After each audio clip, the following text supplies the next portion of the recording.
Hey guys, I'm Dillard Cosby. I'm sitting down with Ray Williams and BJ Anglin. We're going to tell some stories about the past on kind of where the septic company started and where it went and our goal for the future with it.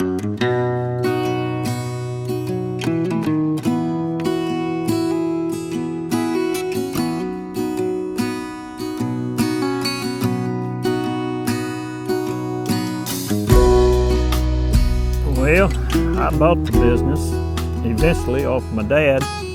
I went to him one day and I said, I need to buy you out. And we made a deal. I bought him out, and that's where I got in the tobacco business. Just starting it yourself and learning and growing from there, how'd that go? I had a lot of pros and cons on myself. I didn't make a lot of money, just enough to live on. And those backhoes will cost you money. Yeah, they will. And I started right there and just kept building and building. It took me a while to get big enough to where I could buy a new backhoe. And finally bought 2 trucks and pups. Started from there, and it just kept growing.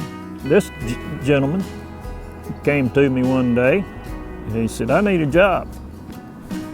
What can you do? He said, nothing according to what you got. You're just gonna have to teach me. And I said, well, you're hired here tomorrow. Next day came, we was getting ready to leave, go out on the job. He said, I guess you know I'm gonna buy you out. And I looked at him and grinned and laughed. I said, you're not gonna buy me out till you learn it, because I ain't turned you loose on my customers and not knowing what you're doing. And after what, 8 years? It's about five. I thought it was longer than that. I turned it over to him. About 6.5 years ago, whenever I started 10 Arrows, my dad would always bring up some old man that came out and dug a septic tank for us at our first house here in Blanchard. And it was you right there. It was me? Yeah, and every time I'd mention an excavator or backhoe, that Ray Williams came out and dug a septic tank for us, and he said it was the most square, perfect hole I've ever seen in my life. He said that guy's just a magician on a machine. Well, still to this day, you know, after being on it a while, people, you know, I've heard people say, man, you can run the shit out of that machine. And to this day, I would still tell them, not like this guy. I did the best that best could do. And if I didn't do it right, I went back, done it, fixed it, no charge. And that built my business to no end. I had a hell of a reputation. I was turning 65 and I wanted to rope. I never got good, what I call good, making money until I quit. Was it hard to let go of the reins and pass it down to BJ? Oh, no. I just felt a weight lifted off of me. Yeah. You know. And what I remember about it was that I was thankful for was we were coming out of 08 and 09 when it just died. Yeah. And he waited until 10. That's when I bought it. It was kind of starting to go again before I had a chance to take over and go with it. But that was definitely one of the rough times, 08 and 09, because we went from 165, 175, 03 through 08, new installs to 60. I think in 08 we did about 60. Yeah, that's a tough transition. And the bottom just fell out. But they wasn't nobody working as much as we were. Nope. I mean, if they needed something, they called me. Like I said, we'd roped together forever, and I knew how solid he was. So when my boys were born, just like I say, told you earlier, needed something close to home where I could make a living. And so we'd kind of kidded each other for years about it. And I was on a job in the city one day and just said, I'm gonna stop on the way home and see if he's serious or just bullshitting or whatever. And he said, come on. So it didn't take me long to say, get it. So, and I wouldn't have turned it loose with him if I didn't know him and know that what he was going to take care of, and it was the business. So that's how how it all started for me, and kind of worked just on the end of a shovel for a few years, and then got a chance to get in the backhoe and run some jobs. So the transition, when it was my time, I'd already was pretty familiar with everybody we were working for, and got to move in there. And his attitude towards work is what sold me.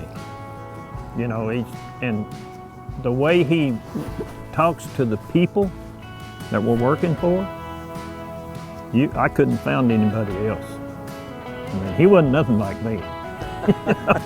Y'all have always ran like a cowboy company is what I call it. Just, y'all got morals. You're not afraid to get in the ditch and work. Doesn't matter if you're the owner or who you are. You're there to get in it and get it done. And if you do it wrong, you fix it. You answer your phone when people call. And there's a lot of people around this area that just aren't doing that. That, you know, you call them, your grandma calls them, and they're going out there taking advantage of people and not doing things right. And y'all got years and years of doing things the right way, and everybody knows that. And I can count on one hand how many times I had to go back. yeah, because you just do it You right. do it right the first time. Yeah. Yeah. I had kind of told the wife, you know, I think when the boys graduate, I'm gonna kind of look at something else or slow her down a little bit. And then an opportunity came along at Winter Creek Golf Course out there for me. And it's just kind of like perfect timing. BJ, you and I talked a little bit before I bought it, that it was kind of hard for you to turn it over and sell it, that you really wanted to make sure you were representing Ray and representing yourself the right way. That's right. And you had kind of talked to some different people. Can you kind of tell us about that a little bit? Well, I did explore with some other people going along, and you know, you can tell within a reasonable amount of time if they're going to get close to what you're expecting or what you were shown. And it just, you know, the fit just was not there with some that I had spoke to. And I mean, because there were some that were interested, but it just, you know, on our end, it just wasn't the right fit. After kind of talking to you and talking to some of the guys you work with, you know, you understood pretty quick that we kind of aligned. You know, it could grow to something that I was never willing to take it to, you know, because I was in the field. Every job I ever took, I was on that job, you know. That's what we're trying to say is we did the work. That's why it's so important to me. One thing that stood out is the fact that, you know, you were going to sell it, and to me it didn't feel like it was about the money. To me it felt like it was about your reputation and Ray's reputation, and that says a lot about who y'all are. Well, so I feel a lot of weight on our shoulders to bring it to the next level. Like I say, I believe you'll be a good steward of it, and you know, the people that are there with you share your same values. And that's pretty rare in this day and time to find that number of people that kind of share a common goal. And that seems like what your company has kind of put together. Yeah, no, for sure. It's not a fresh start. We know how to do it. And y'all have built this bulletproof reputation to where we're able to start, and we got jobs, we got things that we can do. But I keep going back to it, but you look at the industry, and it's a little dirty and it's a little rugged, and that there's a lot of people not doing it the right way. So we really want to try to go in and keep y'all's standards of excellence in terms of work and taking care of customers and doing the right thing, and just grow it and move it to the next level where we can compete with some of these bigger guys, but find a way to make sure that we're still the company setting the example and setting the standard of, hey, this is how it's done, and set a new standard in the industry around this area that, hey, you're going to have to do things right if you want to compete with us. Definitely.